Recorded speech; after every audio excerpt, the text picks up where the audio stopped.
Los alemanes veían ante sí a una joven mujer agotada, y estaban convencidos de que el enfrentamiento terminaría para ellos de forma rápida y sencilla, sin que ninguno sospechara que aquella apariencia era una coraza cuidadosamente construida que ocultaba a una combatiente con muchos años de experiencia real, porque toda su vida, desde los primeros entrenamientos extenuantes en el gimnasio hasta el horror del cerco en Starolesy, desde la dura selección para la unidad del capitán Belov hasta decenas de incursiones profundas en la retaguardia enemiga, la había conducido de manera inevitable a ese instante en el bosque otoñal.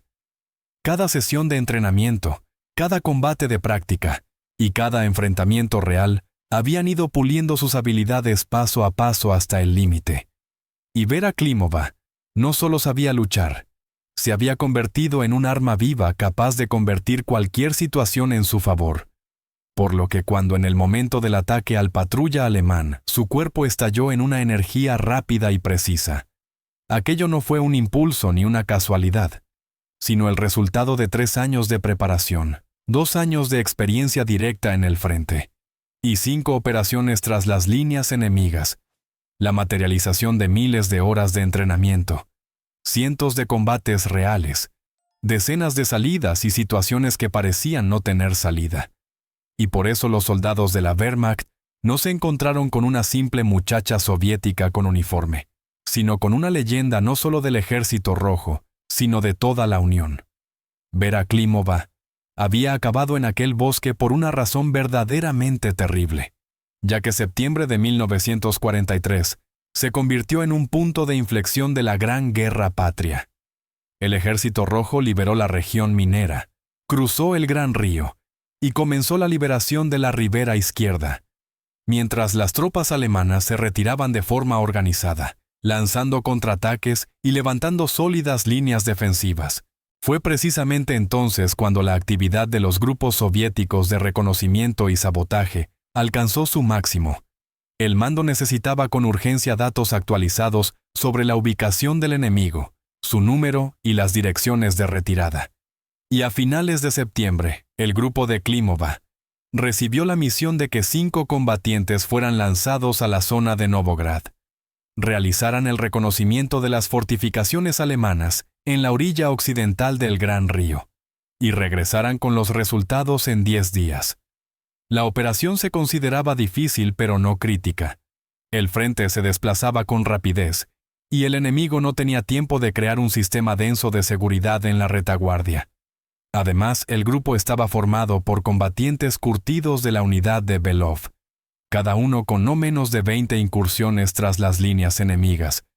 El lanzamiento se realizó según lo previsto. El avión dejó al grupo exactamente en el cuadrante asignado. Los paracaídas se abrieron correctamente. El aterrizaje transcurrió sin incidentes, y los primeros 3 días todo se desarrolló conforme al plan. Los exploradores detectaron varias posiciones enemigas, registraron movimientos de vehículos y localizaron los emplazamientos de los cuarteles. Y Klimova, como la combatiente más experimentada, dirigía de hecho las acciones aunque formalmente el mando correspondía al teniente mayor Pavel Yegorov, un oficial de inteligencia con 3 años de experiencia, operando en la retaguardia enemiga. Al 4.º día la situación cambió de forma abrupta. Los alemanes iniciaron una gran reagrupación de tropas, trasladando unidades a través del Gran Río para reforzar la defensa. La densidad de fuerzas en la zona aumentó.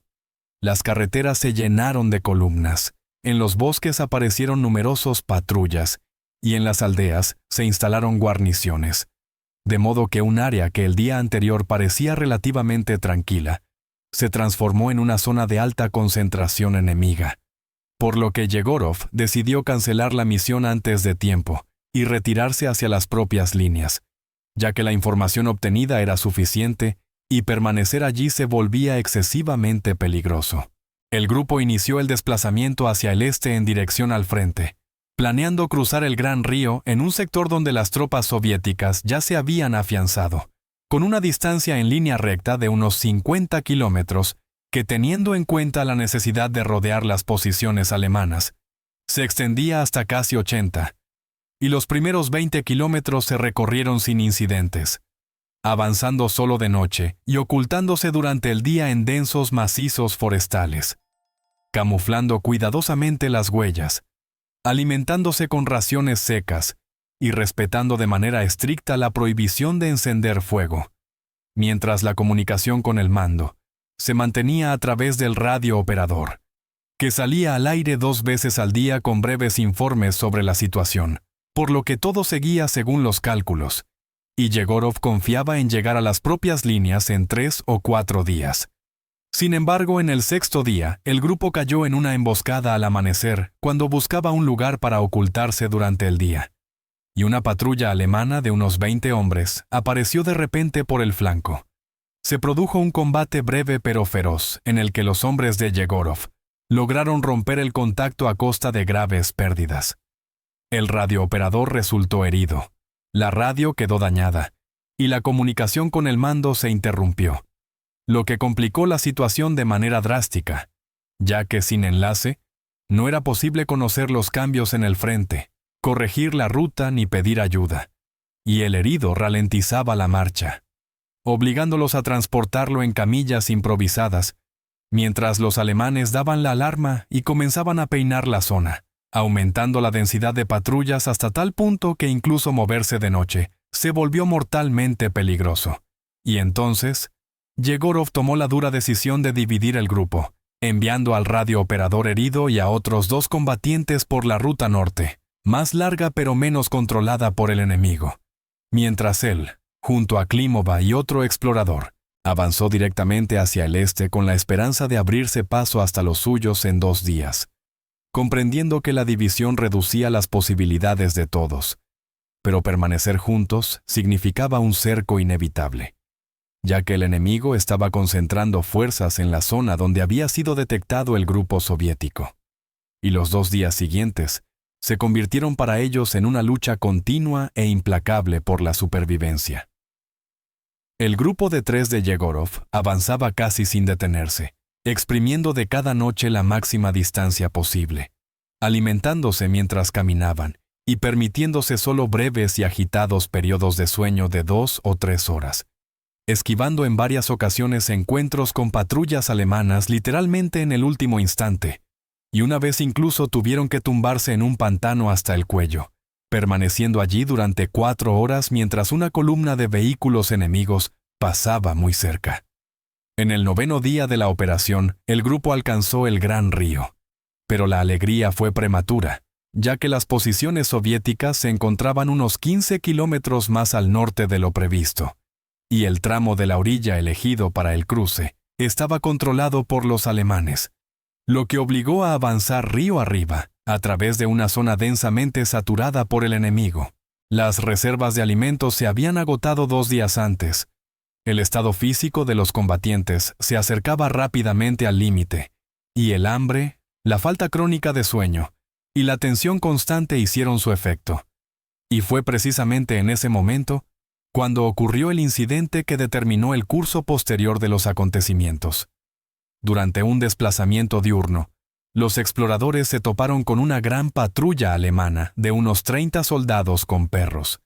El enemigo los detectó primero y abrió fuego de inmediato. Yegorov resultó herido en los primeros segundos del combate. El segundo combatiente, un joven sargento de apellido Kovalyov, cubría la retirada de Klimova y del comandante, pero quedó aislado y fue capturado, mientras Vera sacaba al herido Yegorov del fuego. Se internaba en el bosque, y durante casi 2 horas serpenteaba entre la espesura para despistar la persecución. Al caer la tarde quedó claro que Yegorov no lograría llegar a los suyos. Las heridas eran demasiado graves, y, aunque Klimova le prestó los primeros auxilios, sin medicamentos ni posibilidad de evacuación, sus probabilidades de sobrevivir se reducían rápidamente a 0. Él lo comprendía y ordenó a Vera continuar sola, dejándose a sí mismo el arma y los últimos cartuchos. La despedida fue breve. Ambos sabían que no volverían a verse, y con la llegada de la oscuridad Klimova se marchó, dejando atrás al comandante herido y teniendo por delante 15 kilómetros de territorio enemigo, sola, sin comida, casi sin munición, con un uniforme que no se había cambiado en 10 días, y al límite de sus fuerzas físicas, ya que en las últimas 24 horas había recorrido más de 40 kilómetros por terreno accidentado. Había pasado 4 horas sumergida en agua helada de un pantano, y había sacado a su comandante del fuego enemigo. Cualquier persona normal se habría derrumbado en tal estado. Pero Vera Klimova no era una persona normal. Era una combatiente de la unidad del capitán Belov, con decenas de operaciones realizadas en la retaguardia enemiga. Sabía sobrevivir en condiciones inhumanas, encontrar fuerzas cuando parecía que ya no quedaban, y seguir avanzando cuando el cuerpo se negaba a obedecer.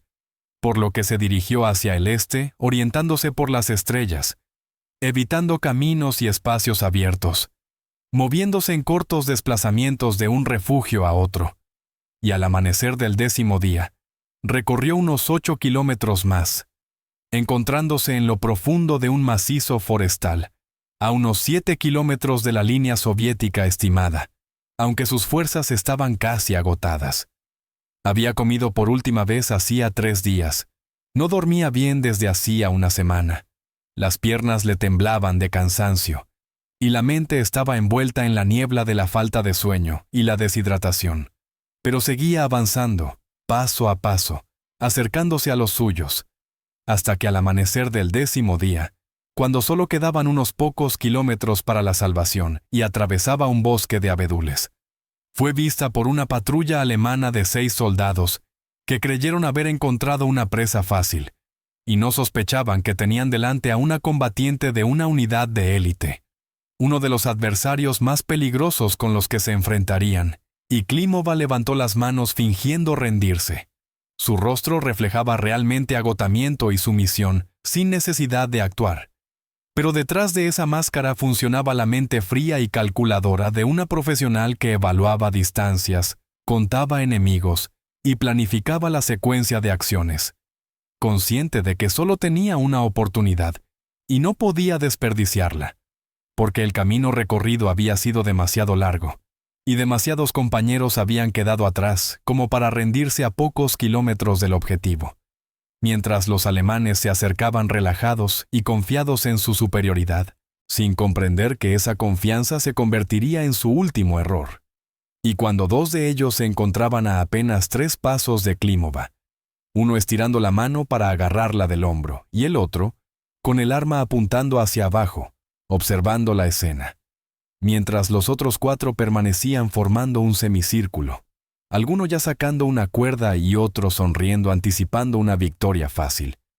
La atmósfera era tan despreocupada que parecía un ejercicio de entrenamiento y no una zona cercana al frente.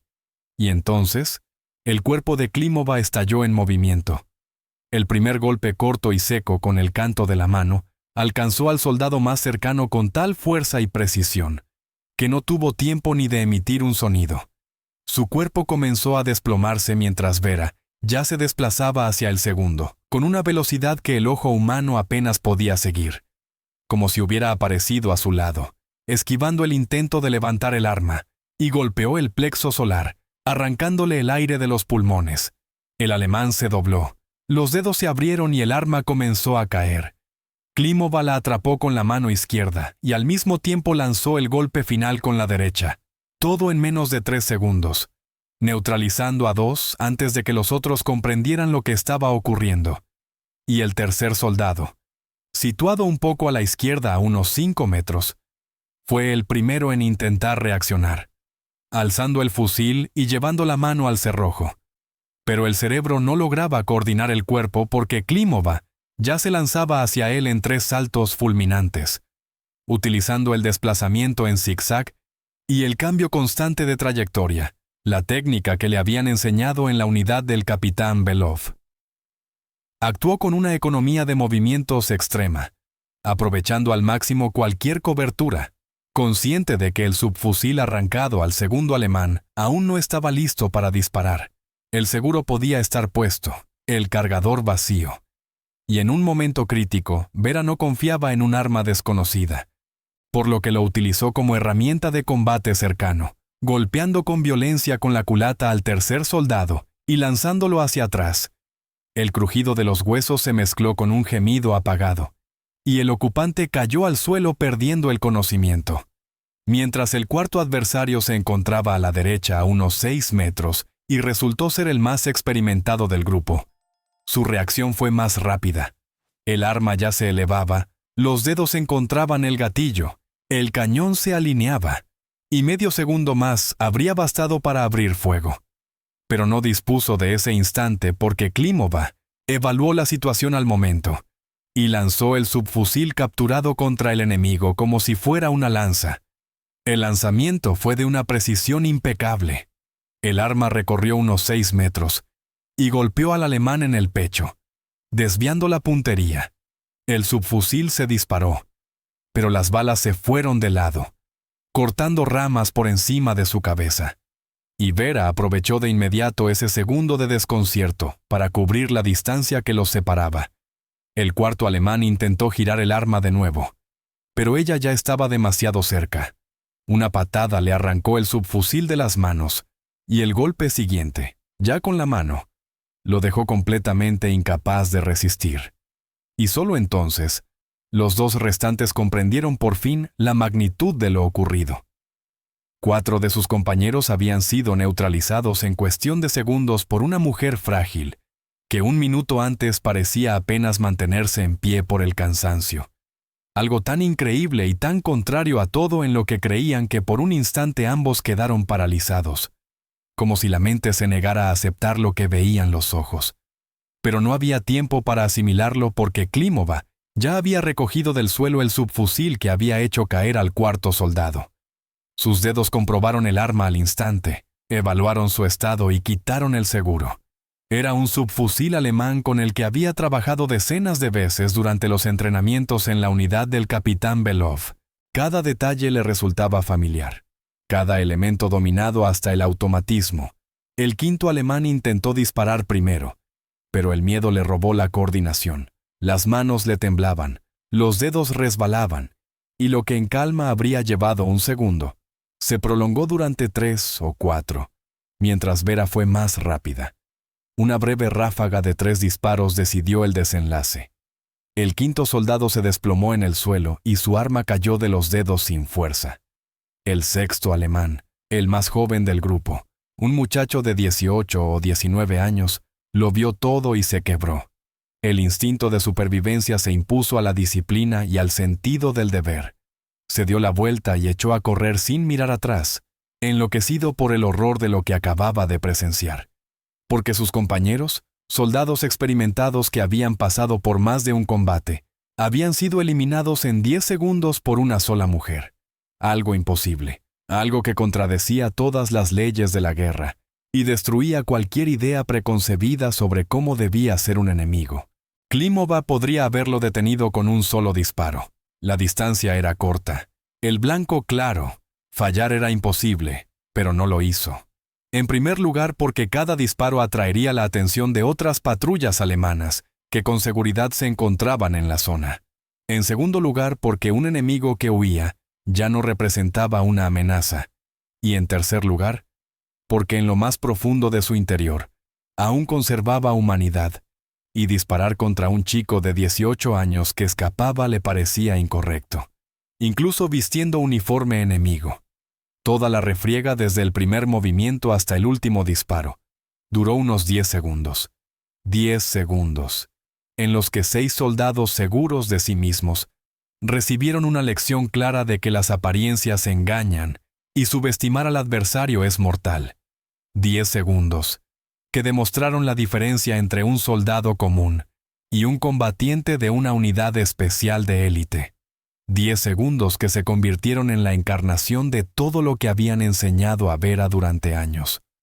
Velocidad de reacción, precisión de los golpes, pensamiento táctico y estabilidad psicológica. No se detuvo en el lugar del combate, revisó rápidamente los botines, recogió la munición de los cinturones de los soldados alemanes, tomó una cantimplora con agua, varios paquetes de galletas secas de una mochila y un mapa del bolsillo de uno de ellos. Comprobó el subfusil. En el cargador quedaban 20 cartuchos. y otros 3 cargadores llenos se encontraron en los enemigos abatidos.